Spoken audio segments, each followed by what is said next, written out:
السلام علیکم ورحمۃ اللہ وبرکاتہ۔ الحمد للہ والصلاة والسلام علی رسول اللہ۔ ماؤں کی تربیت نے دنیا کو جو ائمہ اعظام دیے، ان ماؤں میں امام احمد رحمۃ اللہ علیہ کے ماں کا نام بھی آتا ہے۔ ان کی ماں کا نام ذکر کرتے ہوئے اہل علم کہتے ہیں صفیہ بنت عبد الملک الشیبانیہ۔ امام احمد رحمہ اللہ دوسری صدی ہجری کے اواخر میں بغداد میں پیدا ہوئے ہیں، اور امام احمد رحمۃ اللہ علیہ نے جس گھر میں آنکھ کھولی تھی وہ اس گھر کی مالی حالت اچھی نہیں تھی۔ جیسے ہی امام احمد بڑے ہوتے گئے تو باپ کا انتقال ہو گیا، ماں نے بڑی بہترین تربیت فرمائی امام احمد رحمۃ اللہ علیہ۔ امام احمد کو امام اہل سنہ والجماعہ کہا جاتا ہے۔ ایسی استقامت فتنہ خلق قرآن میں خلیفہ بدل گئے، مگر یہ اپنے موقف سے بدلے نہیں، ماشاءاللہ۔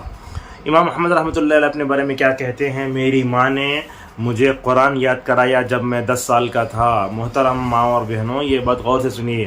اپنے بچے کو حافظ قرآن بنائیں گے تو دنیاوی اور اخروی طور پر بچے کے اندر حیرت انگیز ترقی ہوگی۔ آج کل ہم کیا کر رہے ہیں؟ بچے جیسے ہی بچہ پڑھنا شروع کرتا ہے اسے انگریزی نظم یاد دلاتے ہیں، اور انگریزی نظم یاد دلاتے ہوئے ماں باپ کو بڑا فخر بھی ہوتا ہے۔ دیکھو ہمارے اسلاف کی مائیں کیسی تھیں۔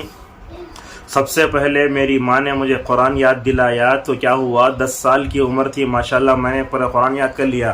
آج کل تو حال ایسا ہے کہ +2 پڑھ رہا ہے۔ کیا پڑھے بولے تو میں یسرنا القرآن نہیں تو نورانی قاعدے کی تختی نمبر 7 میں ہو بولتے ہیں، استغفر اللہ۔ یاد دیکھیے، کتاب قرآن یاد کر لیا، قرآن یاد کرنے کے بعد وہ قرآن سینے میں بیٹھ گیا۔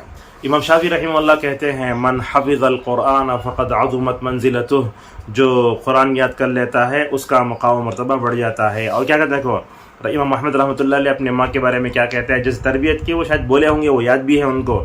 وہ بولتے ہیں کہ میری ماں مجھے لباس پہناتی تھی، مجھے جگاتی تھیں، اور نماز فجر سے پہلے پانی گرم کر کے مجھے وضو کراتی تھی جبکہ میں 10 سال کا تھا۔ اللہ اکبر۔ شاید امام احمد رحمۃ اللہ علیہ کی ماں صفیہ نے شاید رحمہ اللہ نے وہ حدیث کو مد نظر رکھا، شاید 7 سال کے ہو جائے تو نماز کا حکم دو، 10 سال کے ہو جائے تو نماز کو مارو۔ اور بعض روایتوں میں یہ بھی آتا ہے کہ بغداد کی ٹھنڈی راتوں میں وہ اٹھتی نماز فجر سے پہلے گرم پانی کر کے وضو کرا کے نماز فجر سے پہلے ماشاءاللہ مسجد میں رہا کرتی تھی۔ صالح حسینی حفظہ اللہ کہتے ہیں کہ بڑا عجیب ہوتا ہے، میں جب ماؤں کی حالتوں کو دیکھتا ہوں تو آج کل مائیں اپنے بچوں کو نماز فجر کے لیے نہیں اٹھاتی، لیکن وہ اٹھاتی ہیں اسکول جانے کے لیے۔ بولے یہ بہت بڑی خیانت ہے۔ یہ آپ کا بچہ نماز فجر نہیں پڑھا تو یہ بہت بڑی خیانت ہے کہ آپ اسکول کے لیے اٹھا لیکن نماز فجر کے لیے بیدار نہیں کر رہے ہیں۔ اور دیکھیں اس کے بعد کیا کہتے ہیں امام احمد رحمۃ اللہ علیہ اپنے ماں کے بارے میں۔ اور امام احمد رحمۃ اللہ علیہ کہتے ہیں جب مجھے میری ماں مسجد لے جاتی تھی تو میں اپنی ماں کو پردہ کرتے ہوئے بھی دیکھتا تھا۔ جب چھوٹے چھوٹے بچوں کے سامنے ماں پردہ کرتی ہے، اس کی بہنیں پردہ کرتی ہیں تو اس کے ذہن و قلب پر اثر پڑتا ہے۔ وہ بھی سوچتا ہے کہ میرے ماں باپ جب اللہ اور اس کے رسول کی بات کو مان رہے ہیں تو میرے اندر یہ بات ہونا چاہیے۔ اگر ماں پردہ نہیں کر رہی بچوں کے سامنے تو کیا ہوتا، وہ بچے بھی، ان کی بیویاں بھی اور ان کی بیٹیاں جو بہنیں ہیں وہی پردہ نہیں کریں گے۔ لہٰذا ماشاءاللہ ان کو یہ ساری چیزیں یاد ہیں۔ وہ کہتی تھیں مجھے لے جاتے تھے اور مسجد بہت دور تھی، تو اس سے معلوم ہوتا ہے کہ اللہ کی خاطر صبر کرنے کا مادہ ماں کے اندر بھی ہونا اور جو ہے بچوں کے اندر بھی ہونا چاہیے۔ اور کیا کہتے ہیں اپنے بارے میں، جب میں 16 سال کو پہنچ گیا، دیکھیے جب میری عمر 16 سال کی ہو گئی، امام احمد بالغ ہو گئے تو کیا کہا، اذهب فی طلب الحدیث فإن السفر فی طلب الحدیث ہجرۃ الی اللہ الواحد الاحد۔ اللہ اکبر۔ امام احمد رحمۃ اللہ علیہ کی اس فہم پر قربان جاؤ، کیسی مائیں تھیں، عظیم مائیں، انہوں نے دنیا کو عظیم بچے دیے۔ امام احمد رحمۃ اللہ علیہ کی ماں یا اپنے امام احمد سے کہتے ہیں کہ تم جاؤ حدیث حاصل کرنے، اس لیے کہ حدیث کو حاصل کرنے کے لیے جانا اصل میں یہ اللہ کے راستے میں ہجرت کرنے کی طرح ہے۔ اور کیا کہتے ہیں امام احمد رحمۃ اللہ، جفا کشی دیکھو تو کیا کرتی ہیں، مجھے وہ سفر کے لیے توشہ دیتی، کیا ہوتا، کیا بولتے، دیکھو 4 یا نہیں تو 10 روٹیاں ہوتی جو کی، اللہ اکبر، 10 جو کی روٹیاں ہوتی اور ساتھ میں ایک مطلب کپڑے میں نمک رکھتی اور بولتی اے بیٹے دیکھو اللہ تبارک و تعالیٰ نے یہ چیزیں تمہارے ہاتھ میں دی ہیں، اس کو ضائع نہ کرو۔ لہٰذا میں تم کو اللہ اکبر یہ علم کے لیے وصیت کر کے بھیجتی تھیں. کیسی قربانی دی امام احمد رحمۃ اللہ علیہ کی ماں نے. میں تم کو اللہ کے راستے میں بھیجتی ہوں.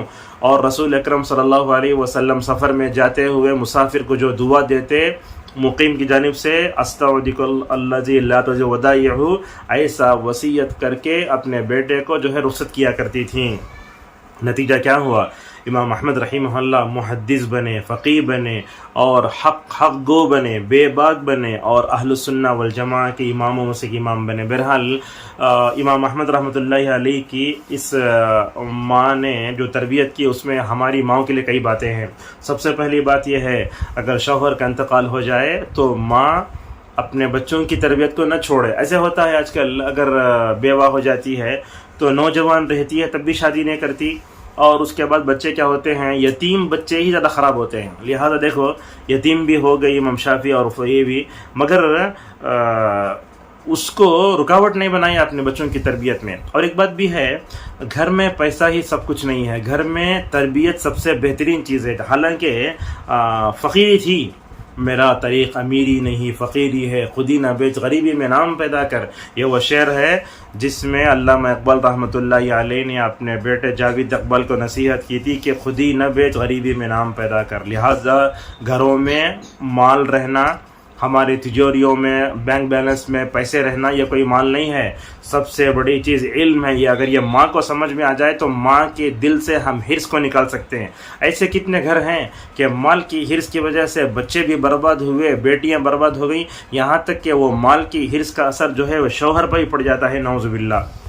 اور اسی طریقے سے اس تربیت کے بعد میں ایک بات یہ معلوم ہوتی ہے کہ بچوں کو سب سے پہلے حفظ کرائیں. آج کل کے زمانے میں ہم دیکھتے ہیں کہ بچے حفظ کرتے نہیں ہیں، بلکہ وہ بڑی عمر کو نوشو بن گیا تو اسے قرآن پڑھنا نہیں آتا، اسے 10 صورتیں یاد کر لیا وہ طرح کی پوری زندگی چلاتا. اگر معمولی انداز میں دیکھیں تو بچپن میں قرآن یاد کرائیں گے، بڑے فائدے ہوں گے. اس کے کیا فائدے ہوں گے؟ ایک تو یہ ہے کہ آپ کے بیٹے کا سینہ ماشاءاللہ قرآن سے بھرپور رہے گا، گھر میں برکت ہوگی اور اس کے لیے ہر چیز آسان ہوگی. میں نے خود دیکھا وَلَقَدْ يَسَّرْنَا الْقُرْآنَ لِلذِّكْرِ فَهَلْ مِن مُدَّكِرٍ. قرآن جس کے سینے میں آ گیا اس کے لیے دنیا کے تمام علوم ماشاءاللہ کیا ہو جاتے ہیں، اس کے لیے آسان ہو جاتے ہیں.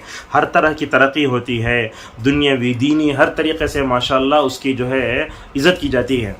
اور اسی طریقے سے اس واقعے میں ہمیں ایک بات معلوم ہوتی ہے کہ مائیں اپنے بچوں کو اسکول کے لیے نہیں، کالج کے لیے نہیں، یونیورسٹی کے لیے نہیں، نماز کے لیے اٹھائیں. جیسا کہ اٹھ کر پانی گرم کر کے، حالانکہ اس وقت گیزر بھی نہیں تھا، ہیٹر بھی نہیں تھا، لیکن کیسا چولہے میں پانی گرم کر کے کپڑے پہنا کے اذان ہونے سے پہلے مسجد میں رہنا تو کتنی بڑی بات ہے.